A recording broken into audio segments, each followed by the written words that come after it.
It was only days ago that 12 million viewers watched the final ever episode of Gavin and Stacey, but Ruth Jones is already reprising her role as Nessa Jenkins.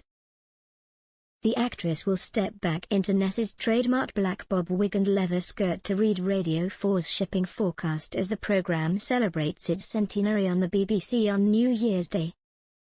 Ms. Jones, 58, said, "Nessa has got quite a colourful history and one of her jobs was on the high seas.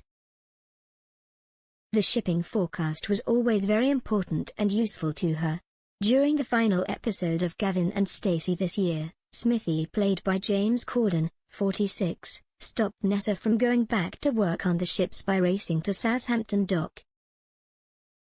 He proposed to Welsh Nessa, and the final scene featured a heartwarming montage of their wedding and the couple finally getting there happily ever after.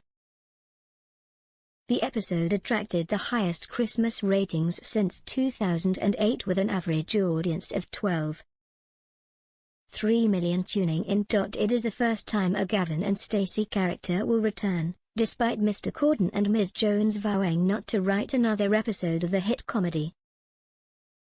There is, however, a new documentary about the program, titled Gavin and Stacey, A Fond Farewell, which will broadcast on New Year's Day at 7 p.m.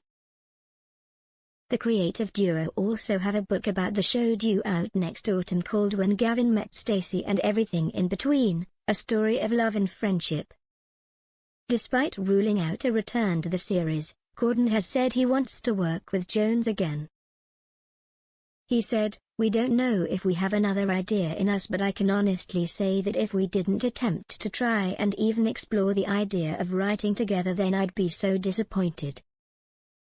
Actors Julie Hesmond-Holg, Stephen Fry and Line of Duty's Adrian Dunbar, and Sailor Dame Ellen MacArthur are also among those marking the first broadcast of the Met Office's forecast on the BBC in October 1925. The famous faces will drop in throughout the day to share historic shipping forecasts along with their personal memories.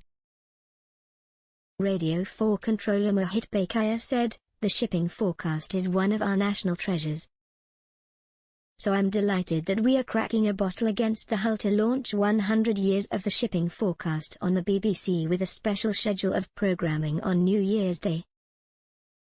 The shipping forecast is produced by the Met Office on behalf of the Maritime and Coast Guard Agency. This year marked its centenary, after first being heard on January 1, 1924 as a weather bulletin called Weather Shipping. It moved a year later to the BBC,